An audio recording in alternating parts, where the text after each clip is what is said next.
what we are looking out for at the NFL Combine. That's what we're talking about today on RotoViz Overtime. We are recording this one on a Wednesday. We usually have RotoViz OT out a little bit earlier, but unfortunately this week Sean Siegel a little bit not at, I guess, Combine participation levels at this moment. A bit of a back pain. So we are joined by the wonderful Blair Andrews. We're going to talk through some of his thoughts on the Combine, some of the players he is potentially looking out to see what happens with them. And Blair is going to join us as well for the second show this week. We are still spitballing some ideas as to what the topic will be, but it feels like a state of the best ball landscape, maybe the direction that we head on for that later in the week episode. But looking forward to jumping into this today. Blair, as we sit here, how are you ahead of the Combine? Is the Combine something that you get excited about? I feel like, my more earlier years, following the NFL, these things got you really, really hyped.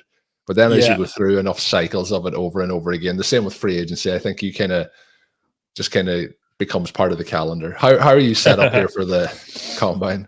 I think I'm always pretty excited for the Combine when it comes around, and it helps that it only takes up a few days, right? I mean, the analysis afterwards obviously goes on forever, but at least in terms of actually kind of having to follow the news, you're only doing that a couple days.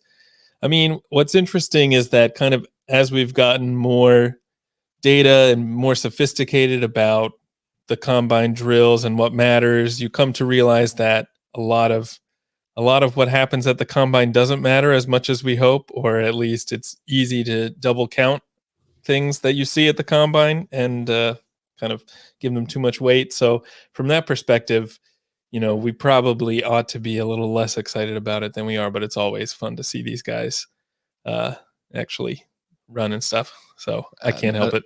I think a part that you mentioned there, and I was going to ask this next, is the Combine itself and the drills, and people have become much more aware of what traits rather than just being fast. Being fast helps, but obviously there's players in the NFL who aren't at that extreme top end speed.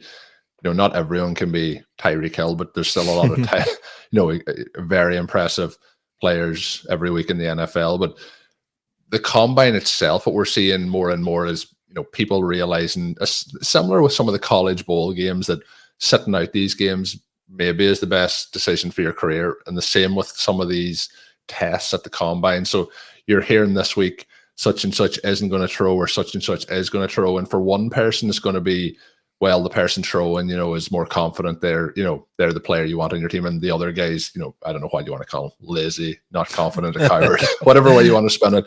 But the reality of these things is a lot of the stuff that you do at the Combine, if you are a top end prospect, unless it goes as people expect, it is likely to affect your draft status, or where you might go.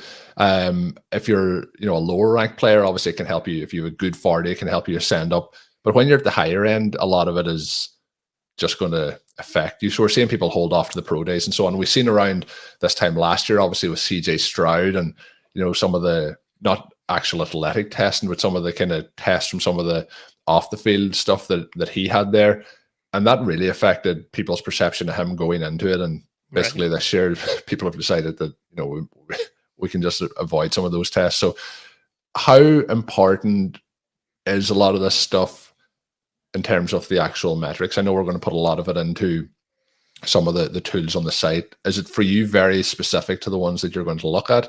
And then I think for the NFL teams, obviously you want to gather basically a standard, I guess, so you can compare all the players against each other in all the same tests and say this player is better at this than this. That is, I think, where the teams are getting the edge. But the other part is that they're getting the conversations and the interviews and so on, that they can tell if they like this player, do they want them in their organization. So there's definitely a huge benefit for the teams. But for us, in terms of the test results before we get draft capital, what are you looking for here? Yeah, that's a good question. And it obviously depends on different positions. And even within positions, you're kind of looking for different things based on a player's kind of play style. And with that, you're kind of talking about like slot receiver versus somebody who's going to play out wide and so on. Right, exactly. I mean, if somebody is a pure deep threat, then you obviously want that long speed more than the agility versus someone who's catching passes closer to the line of scrimmage, something like that. So that factors into it. I mean, for the most part, I think at a position like running back, it does seem like a lot of the athletic testing does give us some signal that you can't get only from the production. So the speed and agility metrics really do matter. For wide receiver, it looks like that's less important, though obviously you still want guys who are fast. Like even though it doesn't necessarily show up in all the kind of regressions or whatever, you still don't want players who are slow. So I think it is important. But to your point, I mean, there are certain, so like Marvin Harrison skipping the combine makes perfect sense for him because there's almost nowhere for him to go but down. And I believe, yeah, and that's kind of what I was saying about with the top end prospects. But I believe what he is doing, like a lot of the players, when you finish your college season, they start doing tests specifically for the combine. Right. But what that really does is like changing their body to a certain point that then when the combine's over, they have to change back to be ready to play. So he has said he's getting ready for the NFL season rather than going through, because you'll see this as well. There'll be certain running backs and you might want them to come in at a certain weight, and they're basically bulking up as much as they can for the last 2 months to try and hit a weight that then when the season starts, they're not going to be that weight. Yeah, for sure. So I think from that perspective, it makes a lot of sense to not even get all caught up in the combine and the testing. I mean, a lot of stuff you read about Harrison, even so, is that he would test pretty well. I guess I read somewhere he had been timed, or he hit a top speed of like over 23 miles per hour in practice on GPS or something. So there's like every reason to think that he would actually test really well. But yeah, doesn't make sense from his perspective to go through all that. And I think you see that with a lot of guys. I'm hearing now Malik Nabers might not test either. So yeah, it's a little bit disappointing when the top end guys don't come out and run, but at the same time, I think the combine is a lot more important for the guys a little bit lower down the rankings who have a chance to kind of show that what they put on film, what they put up in the box score does not encapsulate their entire skill set. Yeah, so we'll see. We're recording this on Wednesday. The combine obviously coming up for the rest of the week, so we'll hear a lot of reports out of that. And there will be players who test amazingly well, players who test as expected, and then obviously ones that, as we touched on there, could put their draft stock in the opposite direction. But we'll keep looking at all that. The other part is you get a lot of information coming out from coaches and so on around the combine. Nothing really standing out huge to me this week. Dan Campbell, talking about Jameson Williams, and we might be in a situation where he can become a full-time receiver. I don't want to get myself too excited, but Dan Campbell is usually pretty solid with what he says. I don't think he tries to paint too many pictures, but the one I enjoyed the most was Raheem Morris when they asked about the team, if they needed an upgraded quarterback, and what he said is if the team had a better quarterback that he wouldn't have this job, basically. So, so that's not a huge endorsement of the quarterback room there in Atlanta. So we'll see what they do, but it seems like they want to address the position.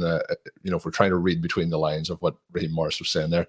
But let's get to the prospects and the players. Is there, any, you mentioned to me before we started recording, there's likely an article coming out pretty soon that you're doing up on rotoviz.com, looking at some of the things that, you want to, players you want to watch at the combine. Who are maybe some of the top guys that you're most fascinated by, I guess we'll say, and maybe even why, depending on what you're looking for from them?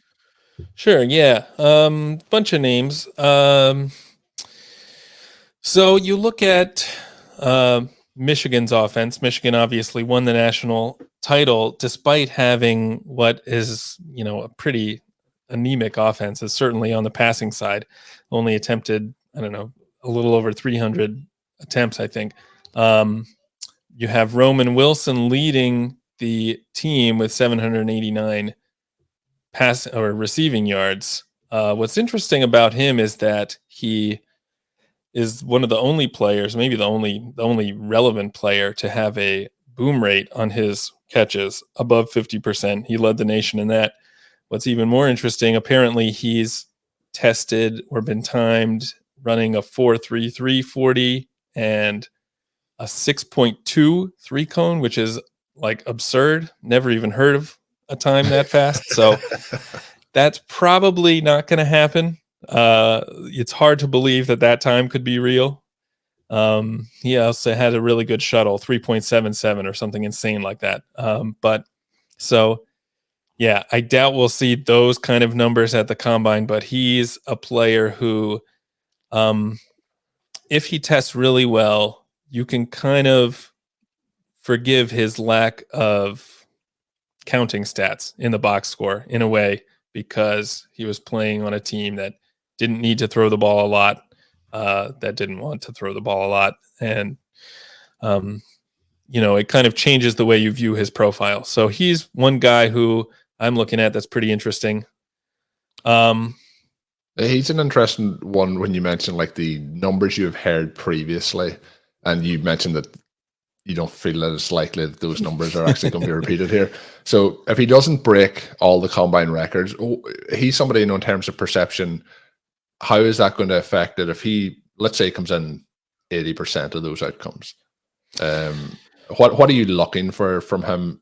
Because Sure. if he doesn't hit it, some people will be disappointed, even though we're kind of trying to temper expectations here. Yeah, right, for sure. I mean, I think anything below a 4.4 40 would be a pretty good sign from him. I think a sub 6.8 3 cone is something that would be among the best that you've ever seen. What did Jackson Smith and Jigba do last year? Something in that range would be like elite. So I don't think you even need him to necessarily hit that number to make him become more interesting. But if he can show kind of top 90th percentile numbers in the agility scores in particular, I think that's going to be a key that might move him up some draft boards and makes him a slightly more interesting prospect for sure. So yeah, not looking for him to break records necessarily, but given his production, if he doesn't do like sub 4.4 and sub 6.9 3 cone, I think you're probably a little disappointed. So we'll keep an eye out for those numbers, and we'll try and get some new testing equipment out there to his camp as well. But maybe, who knows, maybe he does come in and smash them here at the combine. Who's up next? Who's the next man you want to highlight? Yeah, so the next guy, another guy who's kind of buried because of his team context, Keilan Robinson on Texas, played behind Jonathan Brooks this year, played behind Bijan Robinson last year. He only had 12 carries in 2023, but he averaged 11.2 yards per carry on those. Supposedly, he ran a 4.34 40 at a Penn State camp when he was in high school. So, if that's at all a legit time, he's obviously looking to build on that. He does have some special teams production, a 95-yard kickoff return, I believe, this season, which is another signal that there's another signal of athleticism that is pretty nice to see on a running back's profile. So yeah, he doesn't have the production at all. He caught 20 passes, I think, last year. So he does have some receiving ability, but you're hoping that playing behind Bijan Robinson and playing behind what could be maybe another really good running back prospect in Jonathan Brooks means he didn't get an opportunity to actually show what he could do on the field. But when he did touch the ball, he was pretty explosive. So he's another guy who I think the combine could give us some real information that his stats don't show the whole picture. Yeah. And those are the sort of players where I think the combine can be huge for, but it's a case of it either puts him higher up the radar or takes him completely off the radar. But that is also what we're looking for here with some of these, players who are I guess more on the fringes, and that can be because they're behind really, really talented players, but it may also just, for whatever reason, injury related and so on. Yeah, that's true. For Robinson in particular, like you said, the combine really is decisive. Like if he performs well, that boosts It's his almost stock. make or break potentially for Exactly. certain, particularly as the running backs get drafted later and later. Yeah. It can put you from third, fourth round pick to undrafted free agent, and then when you get to the NFL, that's a hugely different story, in terms of what your opportunity will be. Right. It's different. I mean, it's especially the case for a guy like Robinson who's playing on an FBS team, Texas, that's you should have an opportunity to show what you can do if you're good enough. He actually was at Alabama before that, transferred to Texas. So he's been in the spotlight and not been able to get on the field, really. So, it's different than if you had an FCS player who needed the combine to even get kind of on the radar. Robinson has been on the radar, hasn't had the opportunity necessarily to play, perhaps because of competition, perhaps for some other reasons. But if the combine goes his way, then that definitely would be a big boost to his stock. And if it doesn't, then that's probably a disaster for him. The other thing that we did mention that I wanted to go back to, you mentioned Marvin Harrison skipping the combine. Is there anybody, maybe you have somebody, that's closer above him in this? Is there any wide receiver you could see going above him in this draft, or do you think he's by far the wide receiver one here? I think he's pretty clearly the wide receiver one. I do think you could have Nabers pretty close. He also, it sounds like, might not test. The other guy, I guess, who's in the mix would be Rome Odunze from Washington.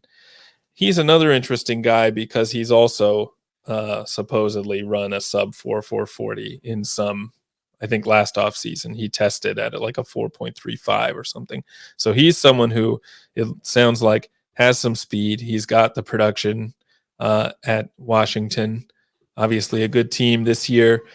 The main knock against him, of course, is his age and the fact that he stayed in school so long. So, the combine probably could help him a lot. I don't know if it would move him above Harrison unless he maybe breaks 4.3 in the 40, but it does sound like he's got a chance to do well at the combine, and that could be pretty big. Again, going to be interesting. I am excited. I mentioned at the start, like, were you excited? It's one of those things, like, once it kicks off, I'll be watching it all to see what the results are coming in. Moving on, I'm kind of leaving all the floor open to you here. Any other players of, I guess, deeper? Some of these guys are quite, deeper down in terms of prospects. But is there anyone that, like, you feel like that might not even be on anybody's radar that you're hoping that performs well, but you're hoping that then when you get to your rookie drafts in a couple of months' time that they're still going in the third round? Yeah. I mean, there are a couple guys who I think are interesting who I wrote about in the rookie guide. Jaden Sheridan is a running back from Monmouth who I don't have, there's not much indication about what his tested speed might be, but he looks fast when you watch him. He's got several, I want to say, maybe 2 punt return touchdowns in his career, and he's broken a lot of touchdowns from over 50 yards. So he's got that explosiveness.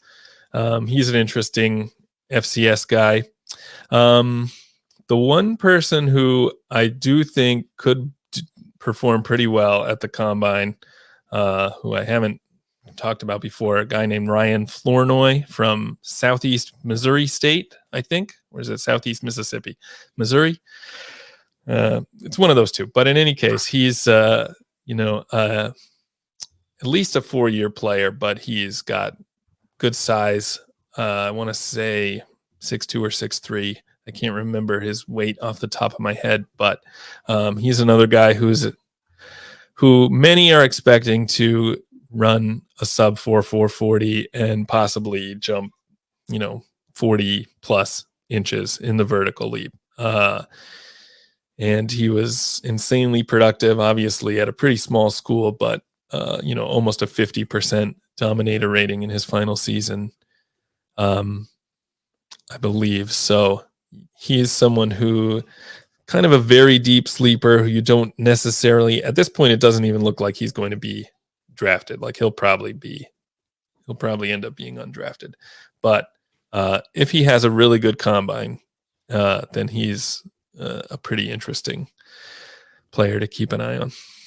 And I don't know if this is something that you want to do. It's always tricky to be put in this spot. Is there any players that, looking at where you see them being talked about in this draft versus what you think their actual talent is after going through the rookie gate, is there any players that you're kind of thinking, this is a player I'm going to have very little to none of come rookie draft season?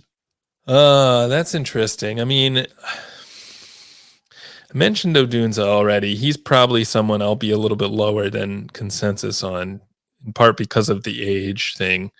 Another guy, we mentioned Michigan already. Blake Corum is someone who's getting some buzz, who doesn't appear to have maybe quite the profile I'm looking for in a running back. Doesn't appear to be as explosive as some of the guys going later than him. He's also been in school a while.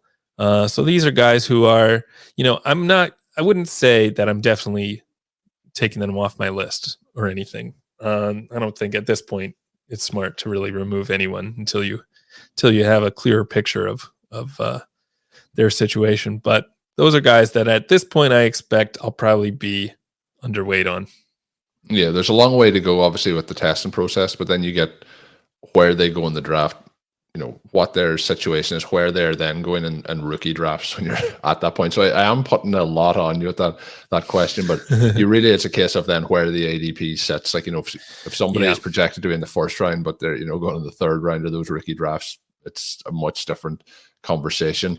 Something, though, that I like to do from time to time when we are talking on something, and we're talking about the age profiles of these players, and you mentioned a couple of times, players being too old, and we always have new listeners coming in every season, and from time to time for the draft, and we tend to sometimes just talk about that, and then I'll get an email to say, you kept saying this, what does that mean? So for listeners, what is kind of when you're looking at the pros and cons of a certain age profile, what are you meaning there? Yeah, I've got a bunch of articles on RotoViz kind of discussing all these topics, but basically what we found in a lot of our research is that players who come out of college at a younger age, so 21 or 22 usually is what you would be looking for. They have earlier success. They tend to have more successful NFL careers overall. They tend to be better for longer. There's a lot of indications that the age you play, or the age at which you kind of declare for the draft, makes a difference. And it makes sense in a way if you're a dominant college player, good enough to get drafted, playing against other players who are older than you. That's a significant signal. And then the other thing is, at least with wide receivers, and probably to some extent with other positions, but especially at wide receiver, we've noticed that declaring early for the draft is a big positive signal.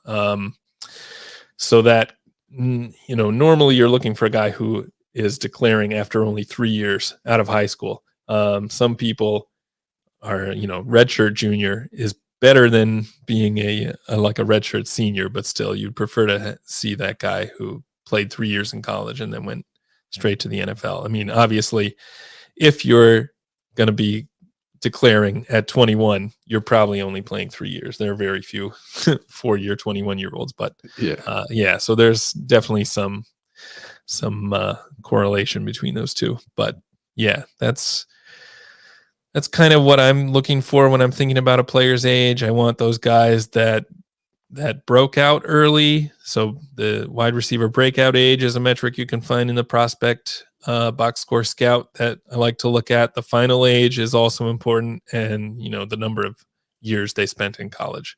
And you can find more explanations on all those and some of my articles. Hopefully I'll have some updates on those this off season. So, and that's obviously the wrong read that Blair's talking about, something that me and Sean talk a lot about, that people should be immediately checking out if they have a subscription to the site. It's worth the price of access alone. So I definitely would be checking those out. And like always, the thing I always think when we're talking about these is then when you expand and people will say like, well, this player was older when he came out, but like there's always exceptions to every rule. But the thing is, like, give me 5 of those guys that's happened to in the last 5 years. It's always the exception. It's the same with people who test poorly at the, we're talking about the combine, people who test poorly or people who have poor production. There's certain things that there's always going to be exceptions to the rule. So yeah, always check out Blair's work up on the site. Yeah, definitely. We're talking about long-term trends with a lot of data. Obviously, there are exceptions to everything, and sometimes you can kind of tease out why the exceptions might not have followed the rule. But as with all this stuff, it's kind of, we're talking about probabilities, not certainties. So. And that I think is a good segue to mention the rookie guide. I meant to mention at the start of the show. We've got to the end of the show. The rookie guide is available now. When I mentioned it previously, it was available for pre-order, but it is available at this point. There's 98 player profiles, rankings and tiers, mock drafts. There's the sleepers in there. Blair kind of was touching on a few here today, but there is more in there. Volume 1 is now available. Volume 2 will come out after the combine. Volume 3 after the NFL draft, and it's $19.99 to get them all. So I will have the link in today's show notes. You can head on over and grab yourself a copy. Lots of positive feedback coming in so far for it. As always, I appreciate everyone that listens into the podcast. I know this one, as I mentioned, is a little bit later this week than normal, but we will have a second show coming your way with myself and Blair as well. Hopefully Sean will be back in action then for next week to talk some post-combine thoughts. But that is going to do it for this edition of RotoViz Overtime. My name is Colm Kelly. You can follow me on Twitter at Overtime Ireland. You can find all of Blair's work up on rotoviz.com. Particularly, you need to look at the wrong read. You don't want to be skipping any single ones of those. They are things that I would recommend to go back to the start, check them all out, and go through them all to get that information. But you can also follow me on Twitter at AmITheRealBlair. But until I am back, have a good one.